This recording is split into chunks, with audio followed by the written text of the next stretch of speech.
Hi guys, welcome back to the channel. I hope you guys are doing absolutely fine. Meghalaya ভ্রমণের দ্বিতীয় দিনে আজ আমরা ঘুরে দেখব চেরাপুঞ্জির লুকিয়ে থাকা সৌন্দর্য। এর মধ্যে রয়েছে 0 লিটার জিপ লাইনিং, দক্ষিণ এশিয়ার সবথেকে বড় জলপ্রপাত নওখালিকায়, 7 সিস্টার ওয়াটারফলস, মৌসুমী ক্যাপ এবং সবশেষে চেরাপুঞ্জির ইকো পার্ক। আর দেরি না করে চলুন এবার যাওয়া যাক।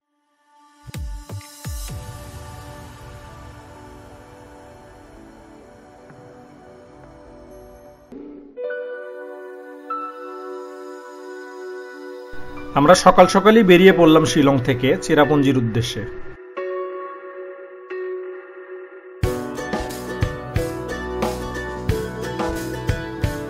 শিলং থেকে চেরাপুঞ্জির দূরত্ব 55 কিলোমিটার। পুরো পথটাই পাহাড়ি আঁকাবাঁকা রাস্তা, এর সৌন্দর্য চোখ কেড়ে নেয়ার মতো। যাই হোক, আমরা প্রথমেই যাচ্ছি 0 লিটার জিপ লাইন পয়েন্টে। সুন্দর ও মনোমুগ্ধকর সব দৃশ্য দেখতে দেখতে আমরা চলেছি চেরাপুঞ্জির দিকে। আর আজও আমাদের সাথে আছে আমাদের গাইড বা driver Ganesh.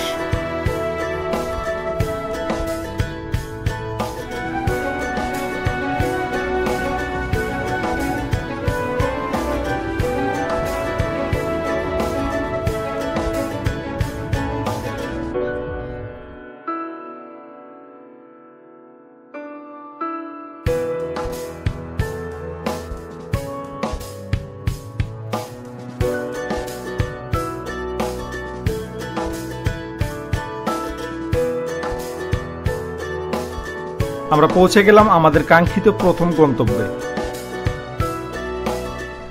0 litre zip lining Cherrapunji যাবার পথে প্রথম স্পট।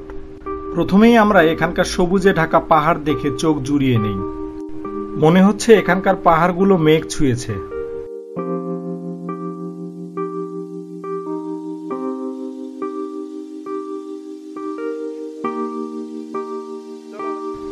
যেদিকেই চোখ যায় ছোট বড় অনেক পাহাড়, আর যেন সবুজের সমারোহ।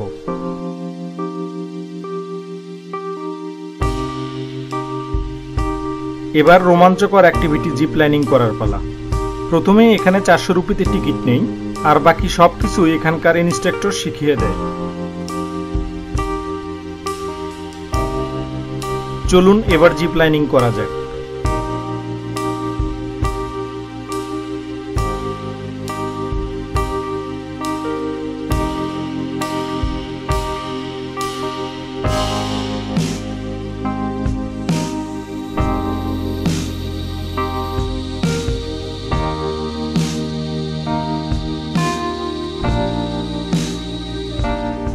রোমাঞ্চকর এই অ্যাক্টিভিটি শেষ করে আমি খুবই আনন্দিত।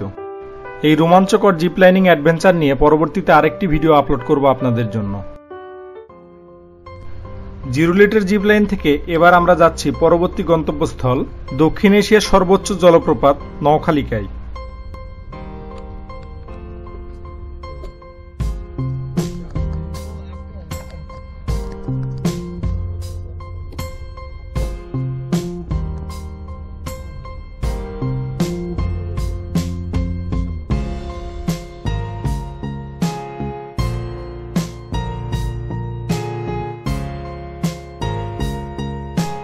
মেঘের সাথে লুকোচুরি খেলতে খেলতে আমরা চলেছি পাহাড়ের আঁকাবাঁকা পথে। যতই সামনে এগোচ্ছি রাস্তাগুলো যেন আরো সুন্দর হয়ে উঠছে। রাস্তার ভিউ এতটাই সুন্দর যে সবকিছুই ক্যামেরা বন্দি করে রাখতে ইচ্ছে করছিল, আর তাই আমরা যতটুকু পেরেছি ক্যামেরায় ধারণ করে রেখেছি। রাস্তাটি সত্যিই খুব চমৎকার। পরবর্তীতে শিলং টু চেরাপুঞ্জির রাস্তা নিয়ে একটি ভিডিও আপলোড করব, আশা করি আপনাদেরও তা ভালো লাগবে। চলার পথে কিছুক্ষণ পর পরই এমন হালকা বৃষ্টির কারণে আমাদের ভ্রমণটাকে যেন আরো রোমাঞ্চকর করে তুলেছে।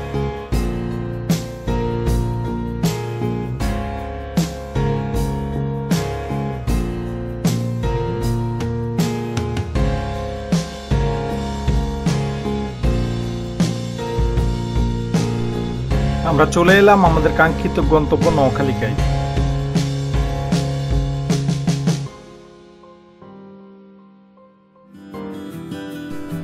এখানে এসে দেখছি সবকিছুই যেন মেঘে ঢাকা পড়ে রয়েছে, সঙ্গে হালকা বৃষ্টিও হচ্ছে। বর্ষায় এখানে নাকি এমনই মেঘে ঢাকা থাকে। যাই হোক, চলুন ওয়াটারফলস ভিউ পয়েন্টের দিকে যাই।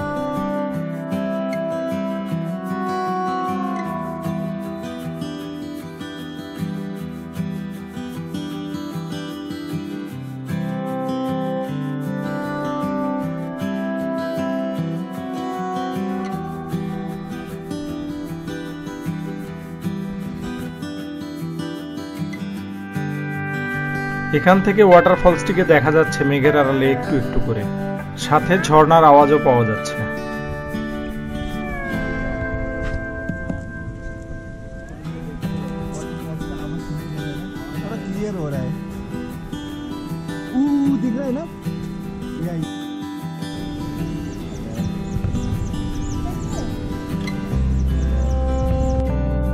সামনে নিচের দিকে যাবার সিঁড়ি রয়েছে, সেখান থেকে আরো ভালো দেখা যাবে, তাই আমরা সেদিকেই যাচ্ছি। ওয়াটারফলটির সামনে এখন মেঘ নেই, তাই আমরা খুব জলদি নিচের দিকে নামতে থাকি।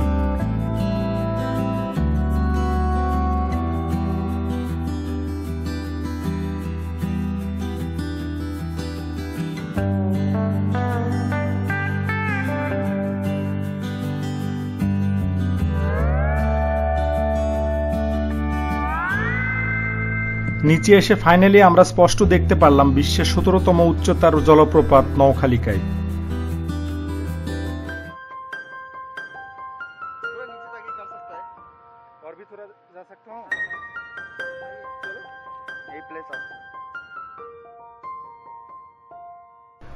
সত্যি এ যেন এক মনোমুগ্ধকর দৃশ্য, তাকিয়ে দেখে যেন চোখ জুড়িয়ে যায়।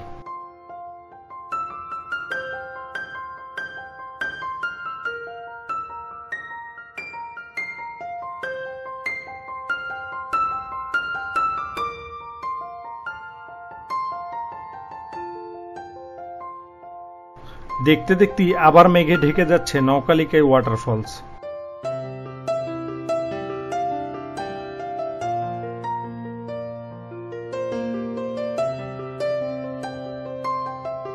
সিঁড়ি দিয়ে আমরা অনেক নিচে নেমেছিলাম, চলুন এবার উপরে যাওয়া যাক।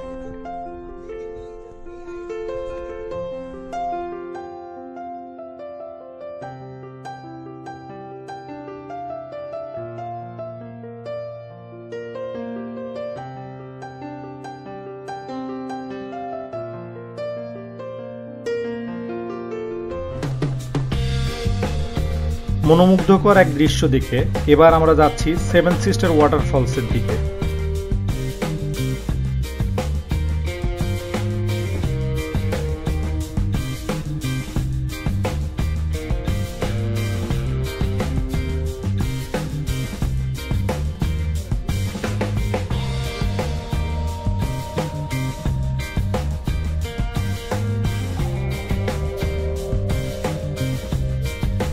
এখানকার সবগুলো টুরিস্ট স্পটই একই রোডে।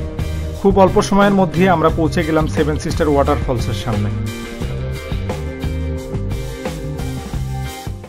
এই সময়ে এখানে কোনো মেঘ নেই, চারপাশ একদম পরিষ্কার। আমাদের ড্রাইভার বলল আমরা নাকি খুব লাকি, তাই এই বর্ষার সময়ও আমরা সবকিছু পরিষ্কার দেখতে পাচ্ছি।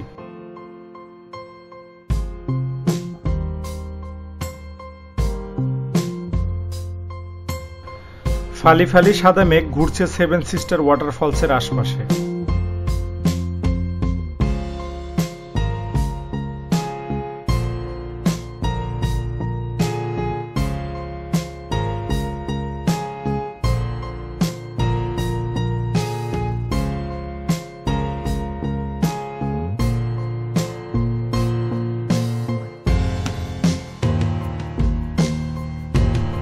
অবাক বিস্ময়, তাকিয়ে থাকা ছাড়া আর এখানে কিছুই করার নেই।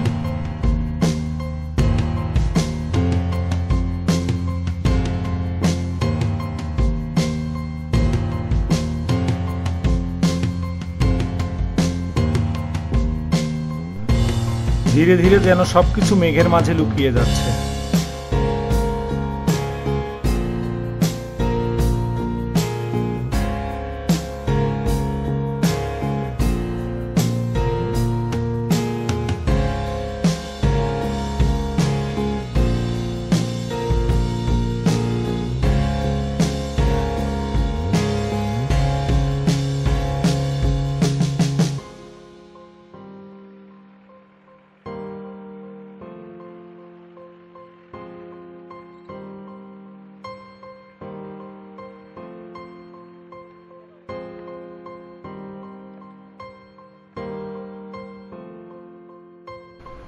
মন ভরে সাদা মেঘের খেলা দেখে এবার যাবার পালা আমাদের পরবর্তী স্পটে।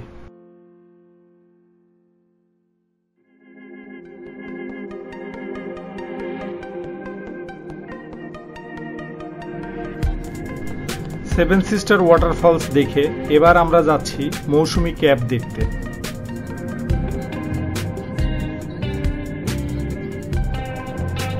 এখানকার সবগুলো স্পটই খুব কাছাকাছি এবং একই রাস্তায়।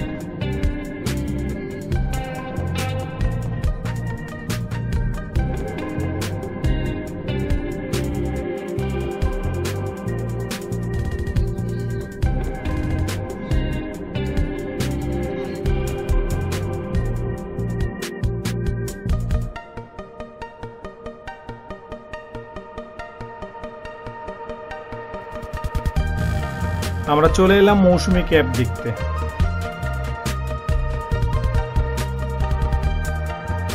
চলুন যাওয়া যাক।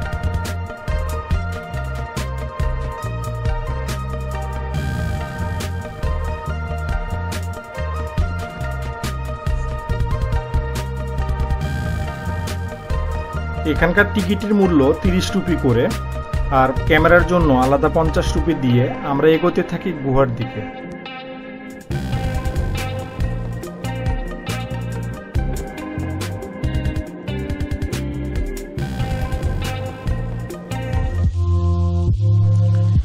এটি হলো মৌসুমী ক্যাভ বা গুহা। চলুন ভিতরে যাওয়া যাক। দেখতেই পাচ্ছেন নিচে অনেক ছোট বড় পাথর রয়েছে, আর উপরের দেয়ালের পাথর উঁচু নিচু হয়ে নিচের দিকে ঝুলে রয়েছে। এই গুহার সব থেকে সরু অংশ এটি। খুব বেশি স্বাস্থ্যবান লোকজন এ পাশ দিয়ে যেতে পারবে না।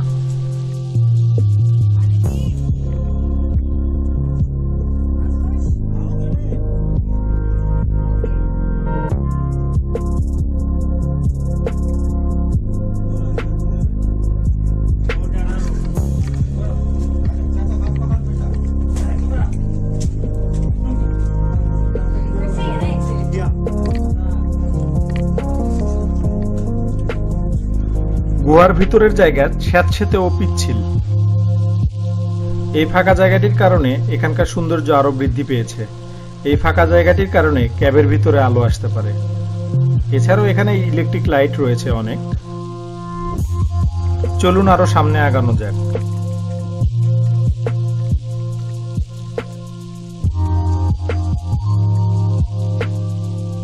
আমরা গুহা থেকে বেরিয়ে পড়লাম অন্য পাশে।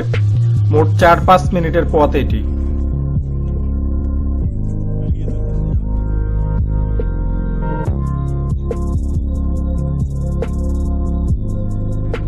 গুহার বাইরের দিকের দৃশ্যটা অনেক সুন্দর। চলুন এবার যাওয়া যাক।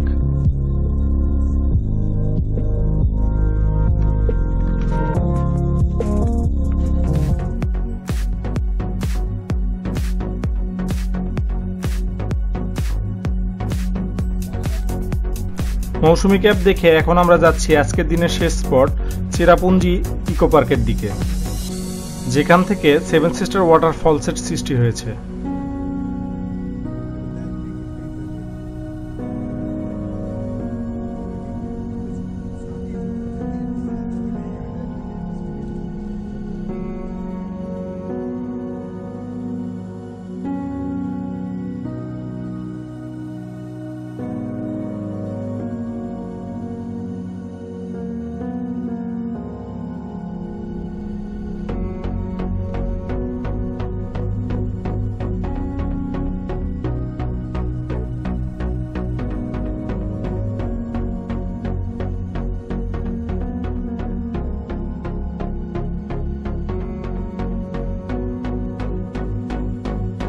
আমরা চলে আসলাম আজকের দিনের শেষ স্পট চেরাপুঞ্জি ইকো পার্কে।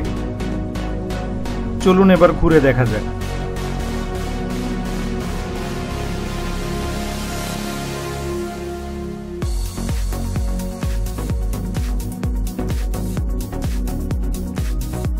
এটি একটি ভিউ পয়েন্ট। এখান থেকে পুরো ইকো পার্ক দেখা যায়।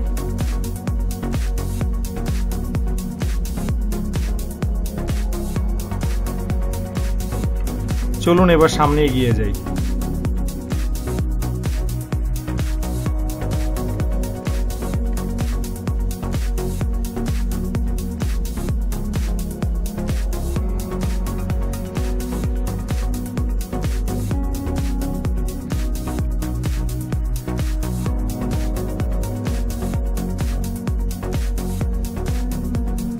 প্রথমে আমরা ওই মেঘের পাশ থেকে দেখেছিলাম। এখান থেকে সেভেন সিস্টার জলপ্রপাতের শুরু।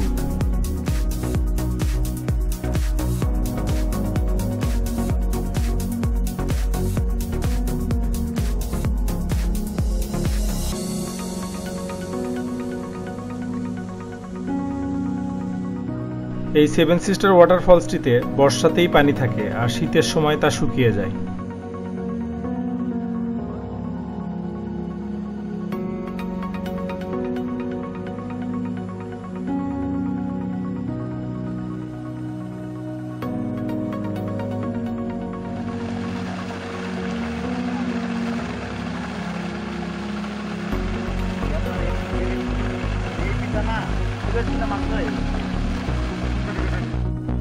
এখান থেকে বাংলাদেশের সমতল ভূমি দেখতে পাওয়া যায়।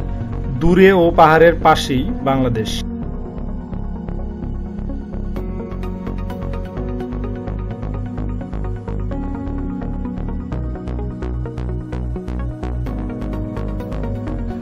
এখন পরন্ত বিকেল, এবার ফিরে যাওয়ার পালা।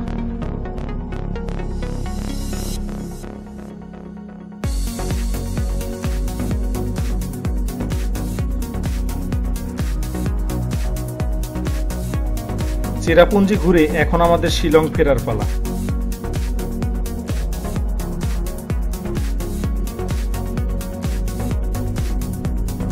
আজকের মতো এ পর্যন্তই। পরবর্তী ভিডিওতে দেখাবো মেঘালয়ের রক সিটি শিলং ও তার আশপাশের টুরিস্ট স্পটগুলো।